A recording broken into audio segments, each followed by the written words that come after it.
जय श्री राम। शंखनाद में आपका स्वागत है।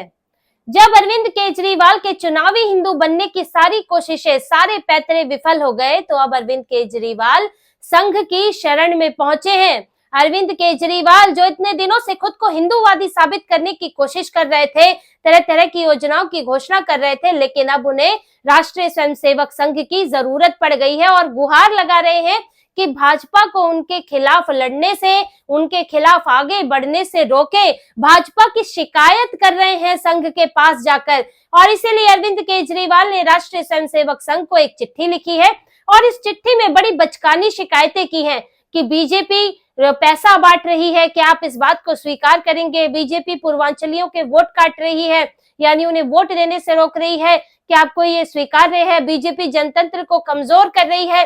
ऐसी ऐसी बातें कर रहे हैं जो अरविंद केजरीवाल की मौजूदा स्थिति को दिखाती है कि पूर्वांचलियों का वोट अरविंद केजरीवाल को खिसकता दिख रहा है। इसीलिए वो ये मुद्दा उठा रहे हैं कि पूर्वांचली जैसे नहीं वोट कर रहे हैं और बीजेपी रोक रही है।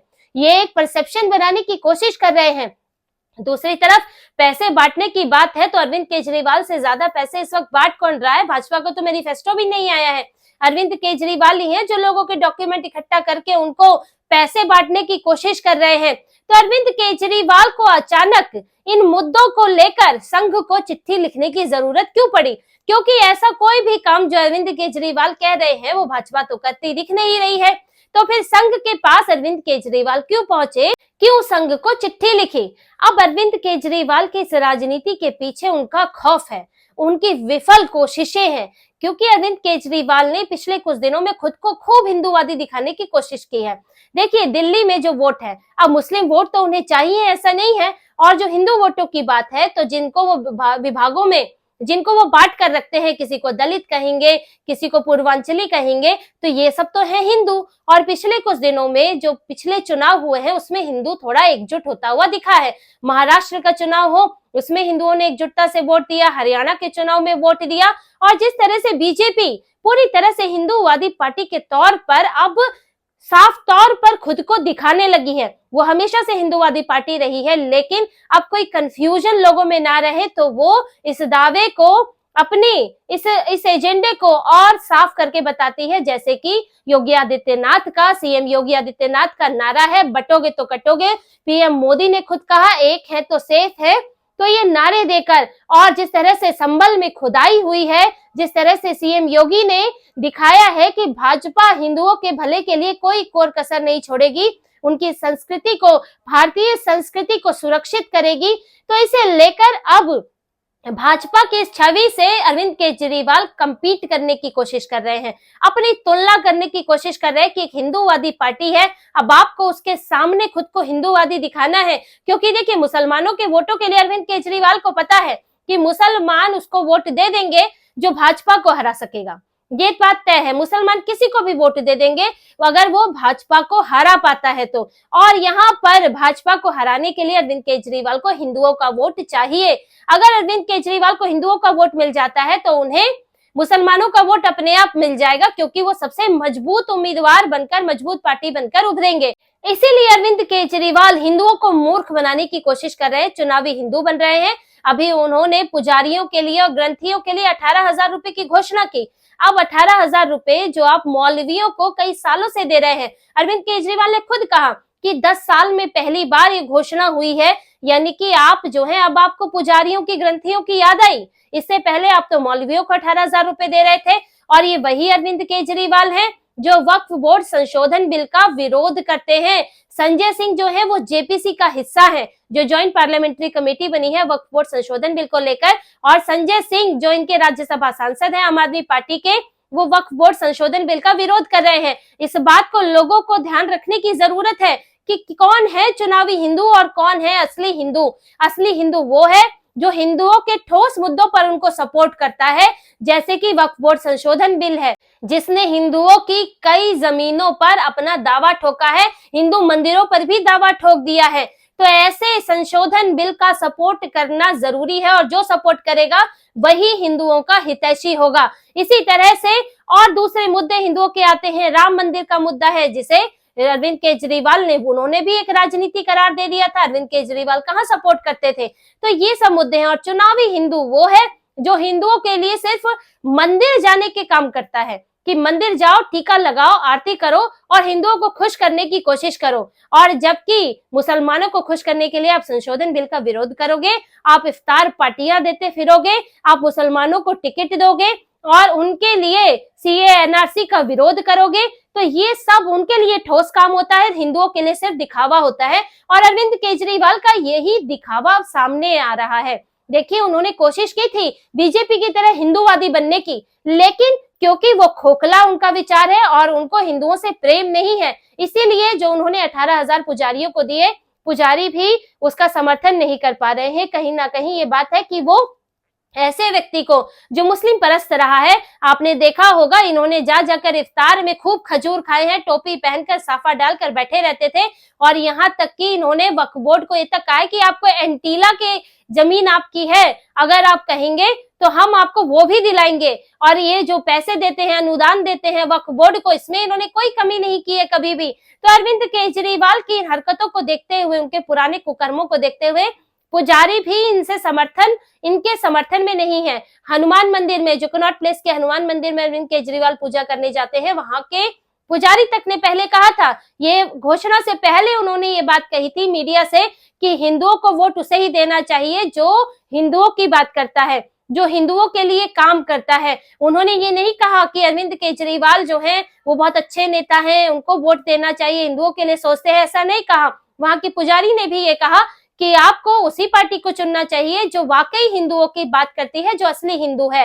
और अरविंद केजरीवाल को ये सब करके भी उन्होंने पिछले 10 सालों में कभी उन्हें पुजारियों की याद नहीं है। आज ये दिखाता है कि अरविंद केजरीवाल कितनी कमजोर स्थिति में है और उन्हें लग रहा है कि उनसे हिंदू छिटक रहे हैं, चाहे वो अलग अलग वर्गों में हैं, लेकिन उनसे छिटक रहे हैं और इसीलिए वो खुद को हिंदू दिखाने में जुटे हैं। लेकिन जब वो इसमें सफल नहीं हो पाए तो उन्हें संघ की याद आई।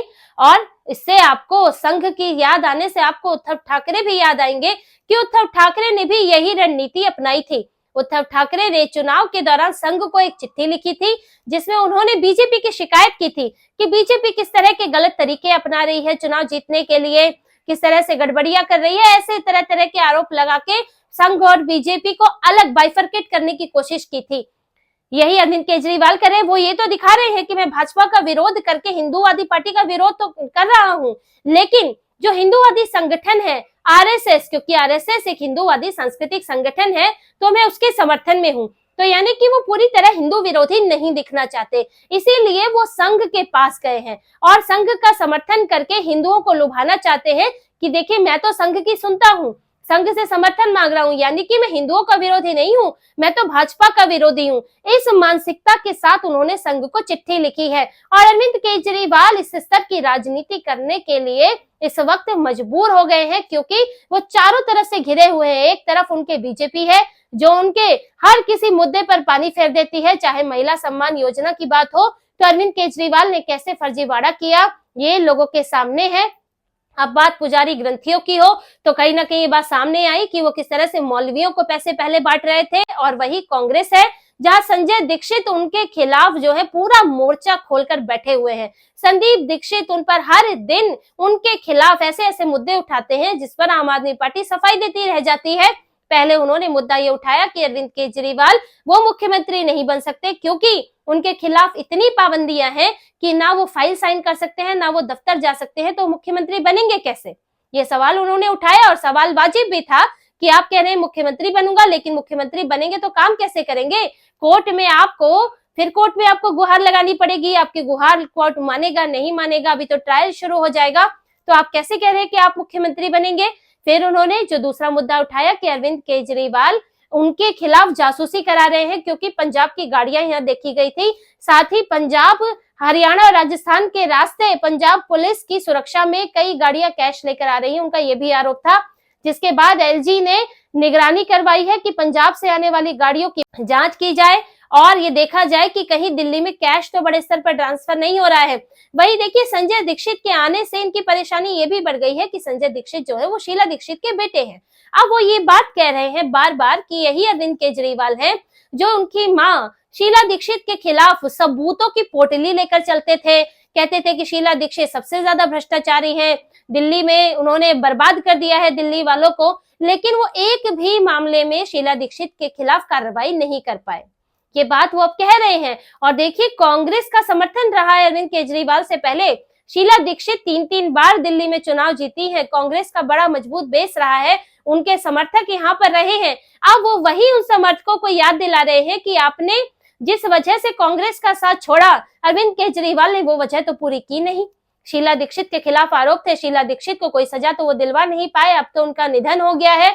और अरविंद केजरीवाल जो कहते थे 360 सबूत है मेरे पास, उन 360 में से एक भी सबूत उन्होंने कोर्ट में पेश नहीं किया, उनके खिलाफ शिकायत नहीं की, लोकपाल के पास शिकायत नहीं की। तो आप यानी कि शीला दीक्षित की छवि खराब करके सत्ता में आए थे। अब संजय दीक्षित यही मुद्दा उठा रहे हैं कि अरविंद केजरीवाल बताएं कि उन्होंने शीला दीक्षित को बदनाम क्यों किया, झूठ क्यों बोला। और अरविंद केजरीवाल अब इसमें घिर रहे हैं क्योंकि उनके सारे पुराने वादे, सारे पुराने कारनामे अब लोगों के सामने हैं। और अरविंद केजरीवाल को कांग्रेस से सबसे ज्यादा डर लग रहा है क्योंकि कांग्रेस और दोनों का वोट जो है एक जैसा है।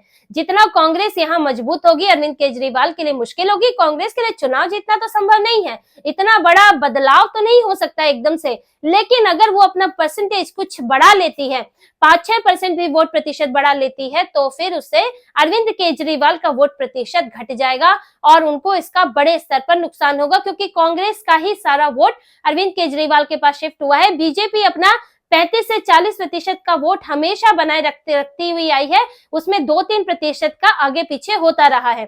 तो यहाँ अरविंद केजरीवाल का डर कांग्रेस से भी है, बीजेपी से भी है, और उन्हें ये भी लग रहा है कि अब जो उन्हें फीडबैक मिल रहे हैं कि जो उनके कट्टर वोटर हुआ करते थे वो अब उनसे छिटक रहे हैं, चाहे जे कॉलोनी हो, दलित वोट हो, या फिर अब ये जिन पूर्वांचलियों की बात कर रहे हैं, पूर्वांचली वोट हो, जिन्हें कह रहे हैं कि उन्हें भर भर कर मिल रहे हैं लेकिन वो उन्हें नहीं मिल रहे हैं, और इसी का अरविंद केजरीवाल को डर है। पूर्वांचली वोट इस बार बीजेपी की तरफ जाता हुआ दिख रहा है। तो ये सारे डर अरविंद केजरीवाल को एक नई तरह के तरीके अपनाने के लिए मजबूर कर रहे हैं, इसीलिए उन्होंने इस बार संघ का रास्ता अपनाया। और संघ से देखिए, ऐसा नहीं है कि संघ ने उन्हें सपोर्ट नहीं किया, संघ ने उन्हें, जब वो राजनीति में आए थे, राजनीति में नहीं, जब वो यहाँ आंदोलन करने आए थे, जब वो कांग्रेस के भ्रष्टाचार के खिलाफ सड़कों पर उतरे थे, तो संघ ने उन्हें सपोर्ट किया था। लेकिन उसके बाद अरविंद केजरीवाल ने तुष्टीकरण शुरू कर दिया।